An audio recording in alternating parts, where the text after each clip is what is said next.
ನಾಯಕರ ಮನೆಯಲ್ಲಿ ಹೋಮ ನಡೆಯುತ್ತಿದ್ದ ವೇಳೆಗೆ ಅಜಯ್ ಆಗಮಿಸುತ್ತಾನೆ.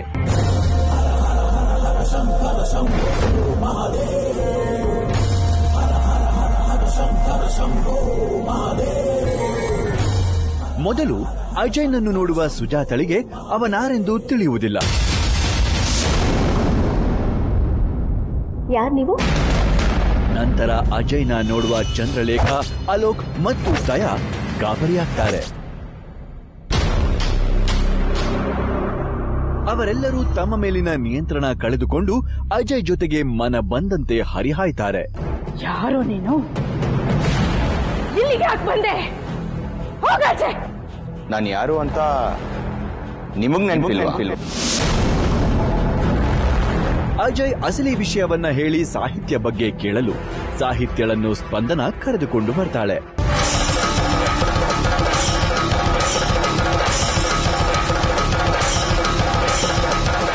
ಅಜಯ್ನನ್ನು ನೋಡಿದ ಸಾಹಿತ್ಯ ಅವನನ್ನು ಗುರುತು ಹಿಡಿದು ಭಾವುಕಳಾಗ್ತಾಳೆ. ಸಾಹಿತ್ಯ, ನಾನು ಅಜಯ್. ನೆನಪಾಗ್ತಾ ಇದೆಯಾ?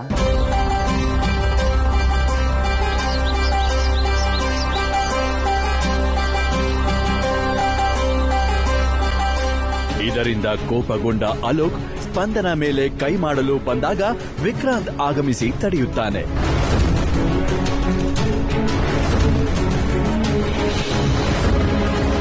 ನಂತರ ಸ್ಪಂದನ ವಿಕ್ರಾಂತ್ಗೆ ಅಸಲಿ ವಿಷಯ ಹೇಳಲು ವಿಕ್ರಾಂತ್ ಸಹ ಆಶ್ಚರ್ಯಕ್ಕೊಳಗಾಗುತ್ತಾನೆ.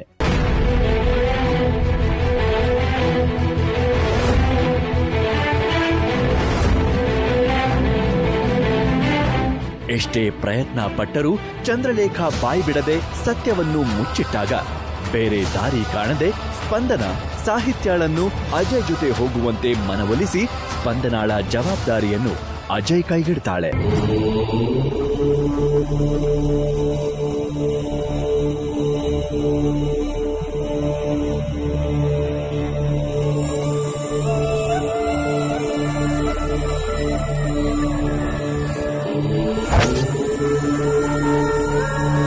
ಅಜಯ್ ಸರ್, ಈ ಮನೆ ದೊಡ್ಡೋರು ನಿಮ್ಮನ್ನ ಹರಿಸಿ ಕಳಿಸ್ತಾರೆ ಅಂತ ಆಸೆ ಎಲ್ಲ ಇಟ್ಕೋಬೇಡಿ. ನೀವಿಬ್ರು ಈಗ ನೊಂದಿರೋದೇ ಸಾಕು. ಇನ್ಮೇಲೆ ಸಾಹಿತ್ಯ ನಿಮಗ್ ಸೇರ್ಬೋದು. ಕರ್ಕೊಂಡು ಹೋಗಿ.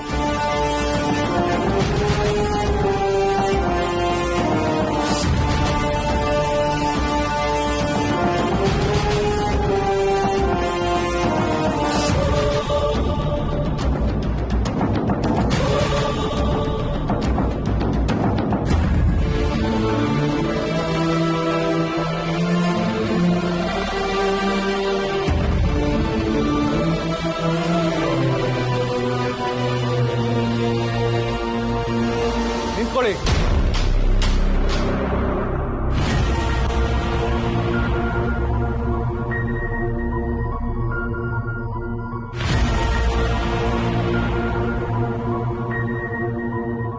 ಯಾವುದೇ ಕಾರಣಕ್ಕೂ ಸಾಹಿತ್ಯನ ಹೀಗೆಲ್ಲ ಕರ್ಕೊಂಡು ಹೋಗೋದಕ್ಕೆ ನಾನು ಬಿಡಲ್ಲ.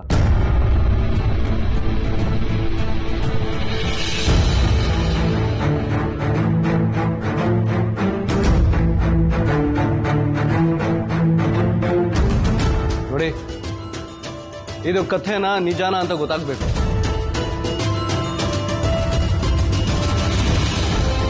ಯಾವಾಗ ನಿಜ ಅಂತ ಗೊತ್ತಾಗುತ್ತೋ ಅವಾಗ ಒಂದು ಒಳ್ಳೆ ದಿನ ನೋಡಿ ನಾನೇ ನಿಮ್ಮಿಬ್ರಿಗೂ ಮದುವೆ ಮಾಡಿಸ್ತೇನೆ.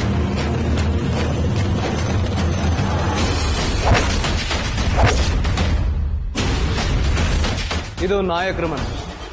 ನಾನು ವಿಕ್ರಾಂತ್ ನಾಯಕ್. ನಿಮಗೆ ಮಾತು ಕೊಡ್ತಾ ಇದ್ದೀನಿ.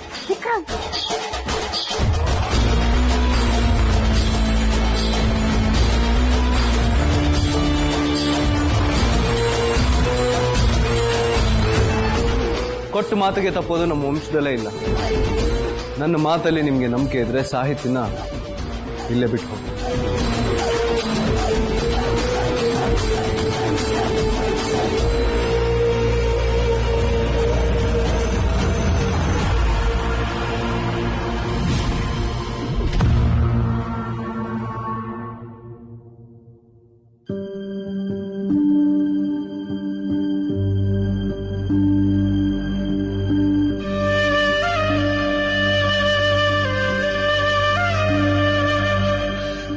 ವಿಕ್ರಾಂತ್, ನನಗೆ ನಿನ್ ಮೇಲೆ ನಂಬಿಕೆ ಇದೆ.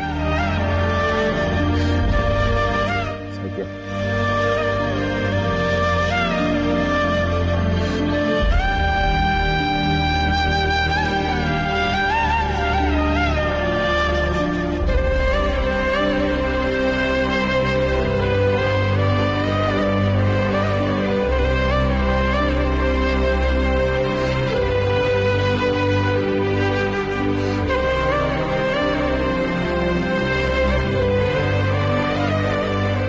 ಸ್ಪಂದನ ಸಿಗೋ ತನಕ ನಾನು ಈ ಆಸೆನೆ ಬಿಟ್ಬಿಟ್ಟಿದ್ದೆ ವಿಕ್ರಾಂತ್.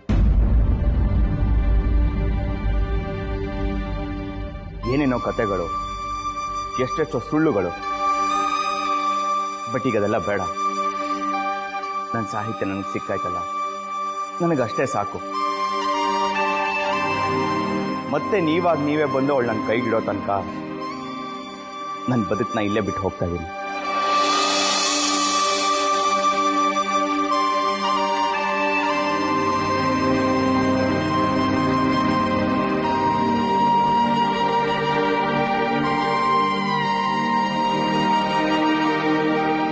ಅಜಯ್,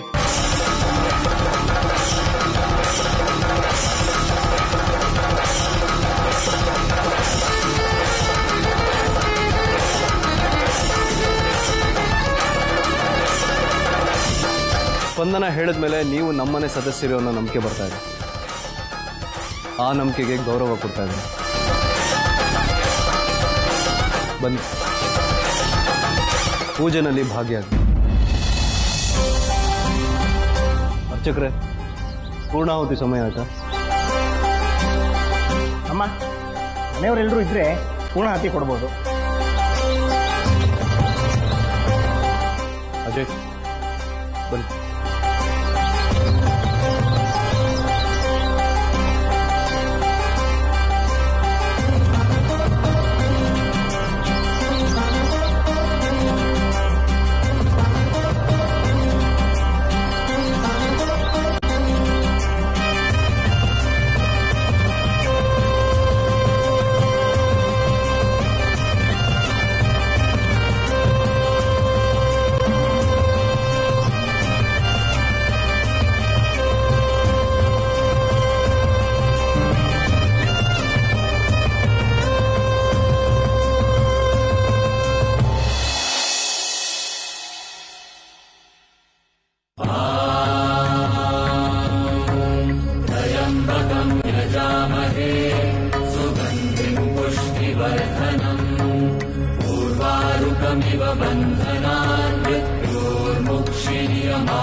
ವಿಕ್ಕಿ,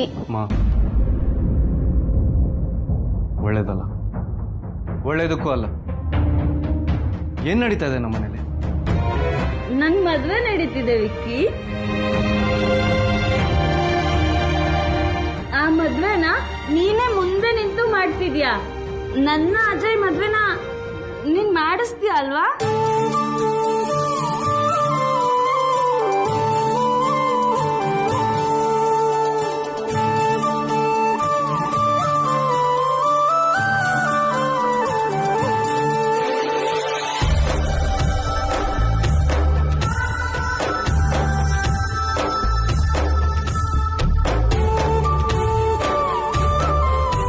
ಇಷ್ಟು ದಿನಕ್ಕೆ ನಾನು ನಿನ್ನ ಕಣ್ಣಲ್ಲಿ ಬೇರೆ ಭಾವನೆಗಳು ನೋಡ್ತಾ ಇದ್ದೀನಿ.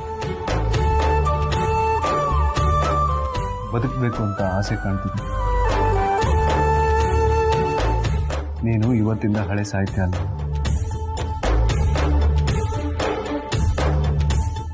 ನಿನ್ನ ಜೀವನ ಸರಿ ಹೋಗೋದಕ್ಕೆ ನಾನು ಏನು ಬೇಕಾದರೂ ಮಾಡ್ತೀನಿ.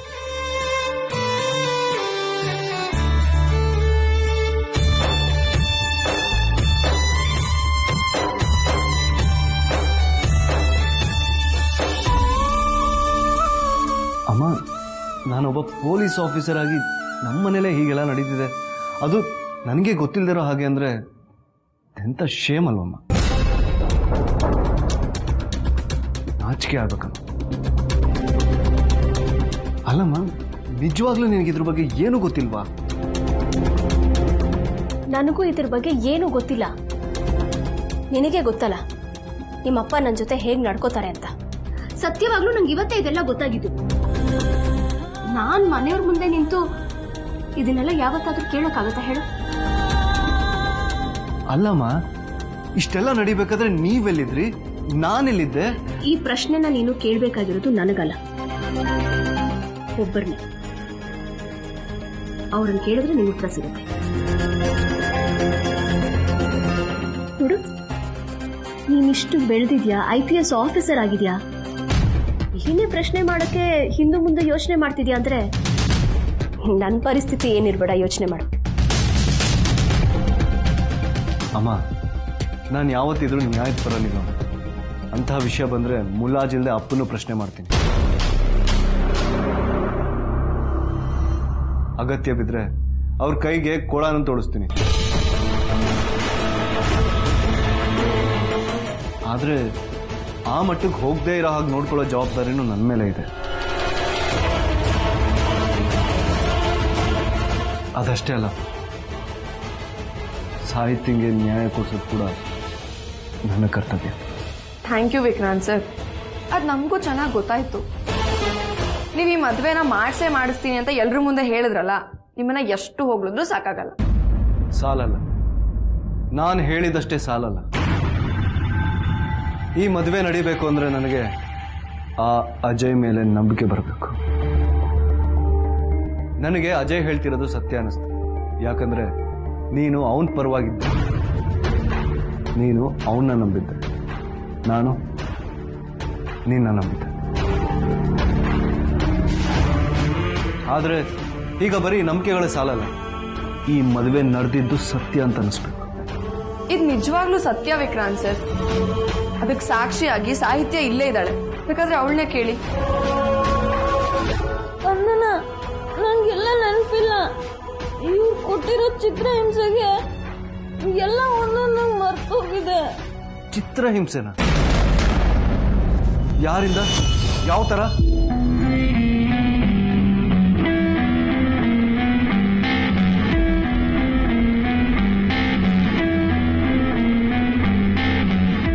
ವಿಕಿ, ನೀನು ಸ್ಪಂದನಂಗೆ ಕರ್ಕೊಂಡು ರೂಮಿಗೆ ಹೋಗು. ನಾನು ಸಾಹಿತ್ಯನ ಹತ್ರ ನಿಧಾನವಾಗಿ ಮಾತಾಡಿ ನಿನಗೆ ಆಮೇಲೆ ವಿಷಯ ತಿಳಿಸ್ತೀನಿ. ಸ್ಪಂದನ ಈ ವಿಷಯನ ನನ್ನ ಹತ್ರ ಮುಚ್ಚಿಟ್ಟು ಇಲ್ಲಿ ತನಕ ತರಬಾರ್ದಾಗಿತ್ತು. ನೀನು ಬೆನ್ನ ಹಿಂದೆ ನಿಂತು ನಾನಿವತ್ತು ಮಾತಾಡಿದ್ದೀನಿ ನಿಜ, ಆದರೆ ನನಗೆ ಇನ್ನೂ ತುಂಬ ವಿಷಯಗಳು ಗೊತ್ತಾಗಬೇಕಾಗಿದೆ.